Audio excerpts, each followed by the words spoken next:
जय हिंद प्यारे साथियों, मैं मुकेश अग्रवाल फिर स्वागत करता हूं आपके अपने यूट्यूब परिवार कुमार मुकेश सर 0.1 में।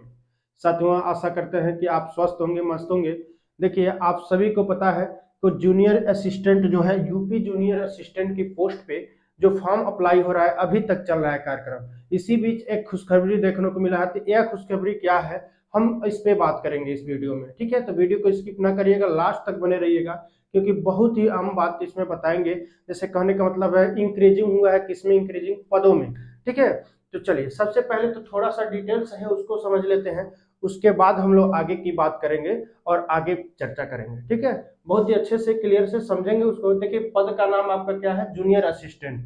ओनली वन जूनियर असिस्टेंट की बात हो रही है। ठीक है, 2702 पोस्ट में केवल जूनियर असिस्टेंट की बात हम लोग कर रहे हैं कि उसके पद में क्या हुआ है, इंक्रीजिंग हुआ है, पद बढ़ा है। ठीक है, यहाँ देखिए जूनियर असिस्टेंट में यानी कुल जो पद है, वैकेंसी के कुल पद यानी 2702 है। ठीक है, इस चीज को याद रखिए। जब आपको फॉर्म भरते समय देखे थे नोटिफिकेशन में, तो 2702 पोस्ट था। ठीक है, फॉर्म भरना स्टार्ट हुआ 23/12/2024 से। ये आपको पता है, जो लोग फॉर्म अभी तक फिल कर लिए, ठीक है, नहीं तो भाई 2 दिन का और टाइम है। और देखिए कब तक, यानी 22/1/2025 तक लास्ट डेट है। अंतिम तिथि क्या है कि 22/1/2025। आज आपका क्या है, आज आपका 21 है, आज और कल 2 दिन आपको मिलेंगे मौका।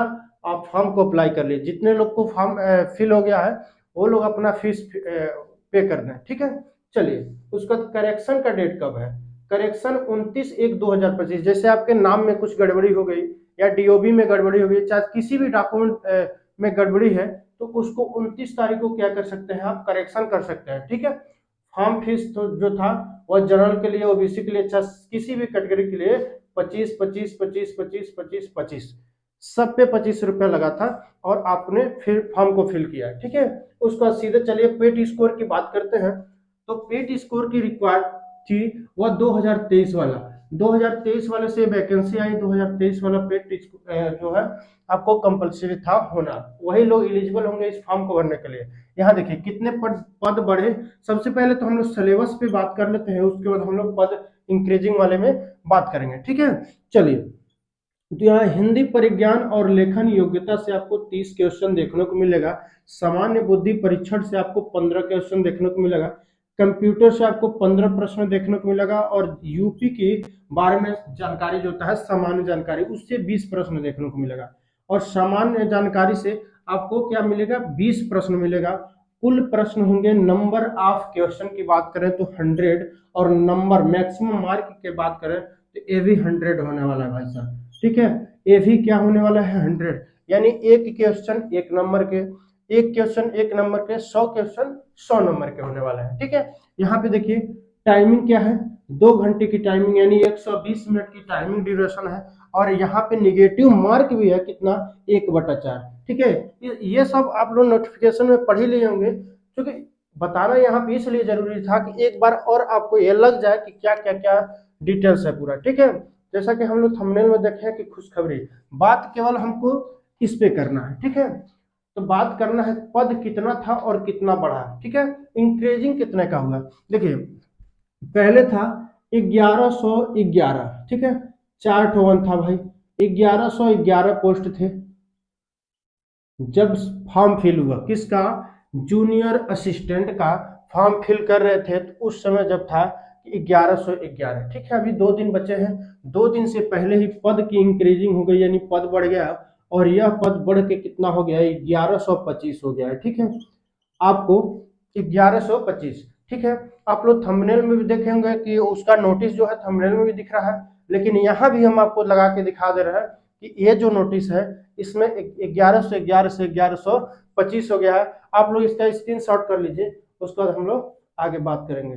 ठीक है, चलिए तो 1111 से 1125 हो गया है नोटिफिकेशन। यहाँ पे जो उसका नोटिस है, पीडीएफ है, यहाँ पे आपको दिख रहा होगा। ठीक है, चलिए हम लोग बात करते हैं आगे की रणनीति की, कि आगे की रणनीति क्या होगी।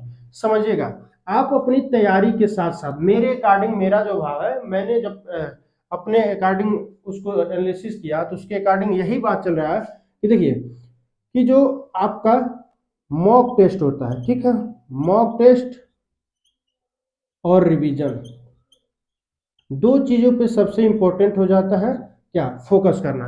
आप किसी भी एग्जाम की तैयारी कर रहे हैं उसमें हिंदी, वनडे एग्जाम की अगर तैयारी कर रहे हैं तो हिंदी, जाहिर सी बात है भाई साहब पूछना, वो भी यूपी में, तो हिंदी हो ही जाता है। रीजनिंग जो होता है, सामान्य बुद्धि परीक्षण, हर एग्जाम में कॉमन हो गया है। कंप्यूटर के प्रश्न ये भी आप पढ़ रहे हैं, यूपी जीके किसी भी एग्जाम में पढ़ रहे हैं, और यहाँ पे सामान्य जानकारी। तो लगभग जितने लोग ज्यादा दिन से अपनी तैयारी को कर रहे हैं, वो लोग अपनी तैयारी लगभग लगभग कंप्लीट कर चुके हैं। उनके लिए दो चीज इंपॉर्टेंट हो जाता है, एक हो जाता है mock test, daily by daily, ठीक है। डेली बाय डेली आपको कम से कम दो प्रैक्टिस सेट क्या करना होगा, मॉक टेस्ट देना होगा, ठीक है, सॉल्व करना होगा। उसका रिवीजन, जो आपने नोट्स बनाया है, जो आपने नोट्स बनाया है उसका रिवीजन।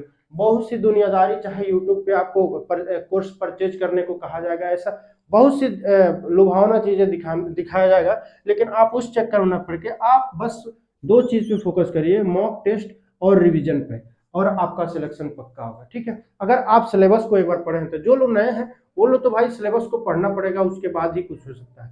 जो लोग सिलेबस को पढ़े हैं, ठीक है, उनके लिए कोई दिक्कत नहीं है, उनके मॉक टेस्ट और रिवीजन दो चीज इंपॉर्टेंट है, और उसको अच्छे से कर लिए तो फिर बहुत बड़ा बात नहीं रह जाएगा, ठीक है। तो चलिए आज के लिए इतना ही, फिर मिलते हैं नेक्स्ट लेक्चर में किसी और अन्य जानकारी के साथ, तब तक के लिए धन्यवाद।